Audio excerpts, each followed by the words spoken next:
In this screencast, we'll be covering the founding documents and the principles of democracy that come from those documents. We will be looking at how the topic connects to state and local standards, such as the core learning goals developed by the state, as well as the connection to the BCPS curriculum. We'll be reviewing the principles of democracy, making some modern day and historical connections.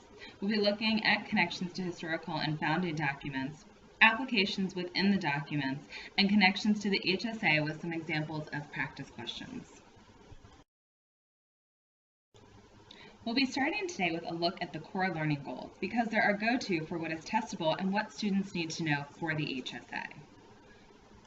We'll be focusing on core learning goal 1, expectation 1, and indicator 1, which asks students to analyze historic documents to determine basic principles and then make connections and applications.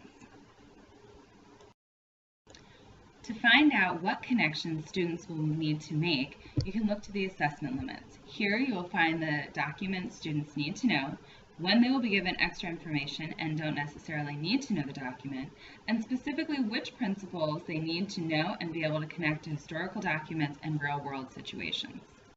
At the local level, we see a connection to the Baltimore County Public Schools curriculum for the American Government Guide in Unit 2, the Constitution and Values of Democracy.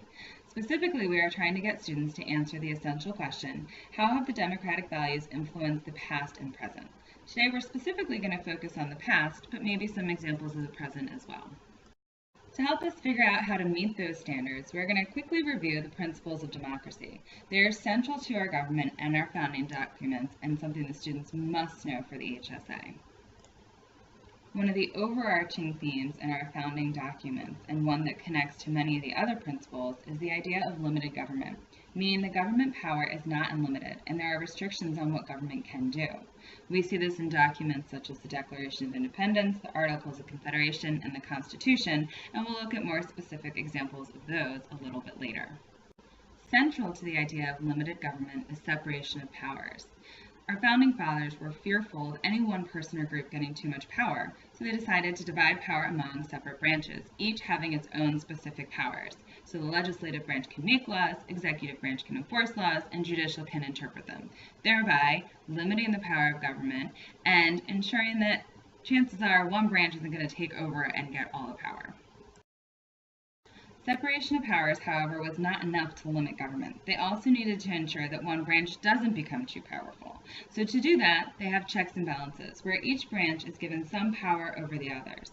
For example, the executive branch can veto laws passed by the legislative branch, the legislative branch can override a veto, and the judicial branch has the power of judicial review, meaning they can declare acts of any of the other branches unconstitutional.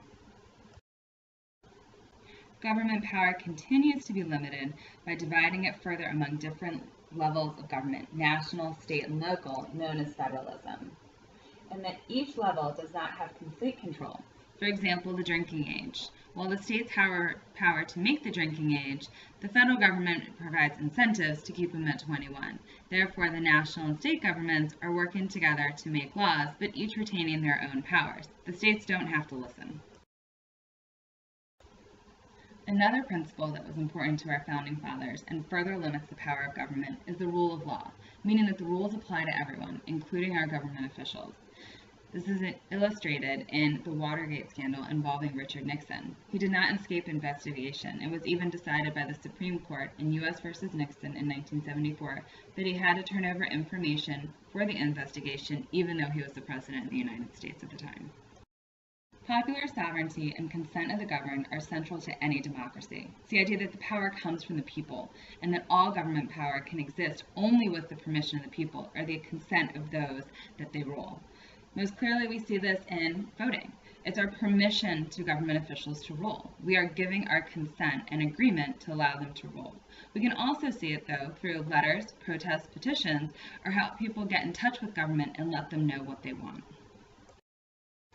Individual rights and freedoms and the protections of those rights are another idea that's central to democracy. The idea that citizens are born with rights that cannot be taken away by the government.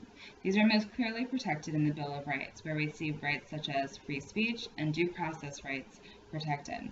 It's hotly debated and to what extent government can limit these rights, such as gun control and speech, but the idea is that we have these rights and they are protected by the Bill of Rights. It is not enough that the government just can't infringe on our rights, but we have to ensure that all citizens are entitled to the same protections under the law. This is regardless of religion, race, sex, ability, or age. This is seen clearly in the work of Martin Luther King, who was a civil rights advocate, and recently in some of the same-sex marriage laws that have been passed, giving everyone equal protections under the law. In a democracy, there is a special responsibility to protect minority groups. We acknowledge that the majority will always rule, but we can't just forget about the minority because there simply aren't enough of them to pass laws. Examples of this are Americans with Disabilities Act, which protected those Americans with disabilities, providing them specific rights and access, and also civil rights legislation. Examples of the majority making laws and policies to protect minority groups. And if the people are unsatisfied, it is their right to change or abolish the government, as was clearly stated by the writers of the Declaration of Independence. We have the right to change or abolish or do away with and form a new government as the people see fit. Although we have not seen a change quite as drastic as the break from Great Britain, we frequently see changes of government when political parties are elected every 4 years, and we see a shift in the direction of the country.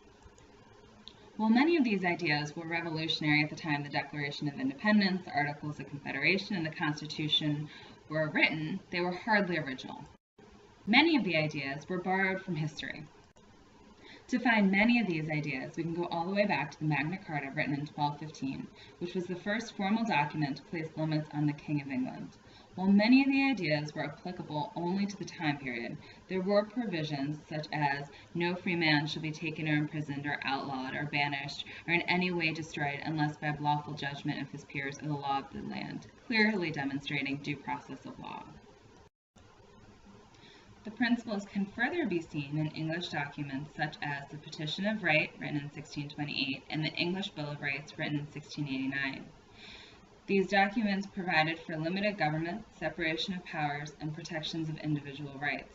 Although many of them only applied to nobles, many of the liberties we see in our own Bill of Rights, such as the restriction from quartering of troops and due process of law, are further protected in these documents. These ideas in our founding documents are largely influenced by the Enlightenment thinkers of the time, men like Locke, Montesquieu, and Rousseau, who developed these revolutionary ideas about government and greatly influenced our own founding documents.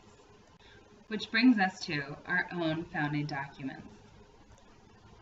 We start in the colonies around 1776, when the colonists embraced these ideas in the greatest breakup letter of all time, the Declaration of Independence. Here we see ideas about all men being created equal, inalienable rights, rights of the people to alter or abolish government, and the government deriving its power from the people.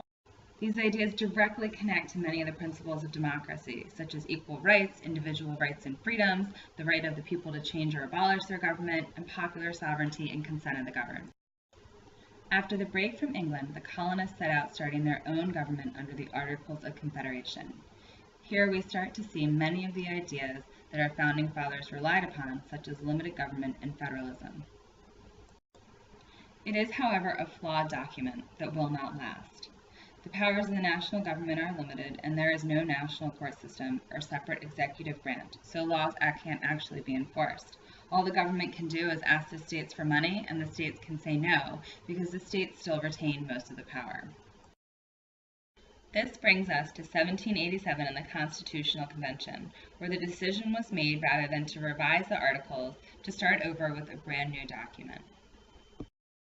And thus the Constitution was born. The Constitution established our new government and was divided into 3 parts: the preamble, the articles, and amendments, all of which contain principles of democracy. The preamble describes the purpose of the Constitution and includes phrases such as "we the people," clearly starting the document off connecting to popular sovereignty and consent of the governed. Next up are the articles, which is the meat of the Constitution and the outline for how our government will function and is organized. The first 3 articles establish the 3 branches and separation of powers and checks and balances.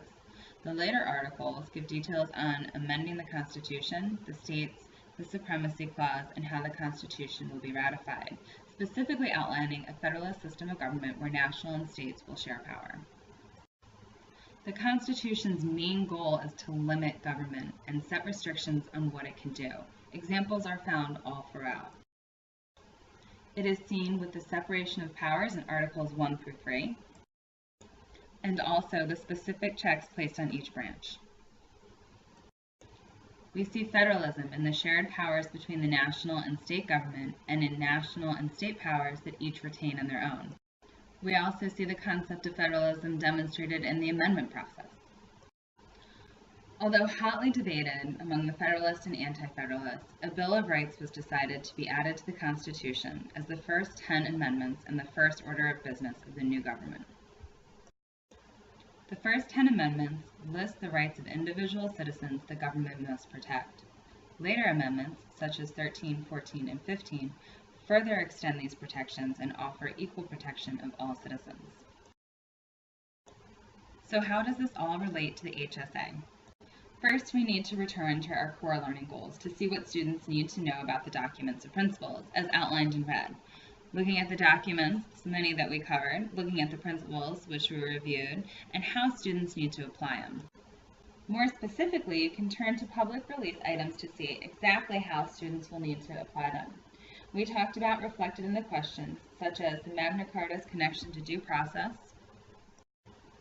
the connection of the principles to the Declaration of Independence and the Constitution, the application of principles to other important documents. Although not listed in the core learning goals, the students are provided information and hopefully can draw out what the principle would be based on what they know about them, such as this example from the Federalist Papers. The individual rights protected by the amendments, and the principle of checks and balances as reflected in the United States Constitution.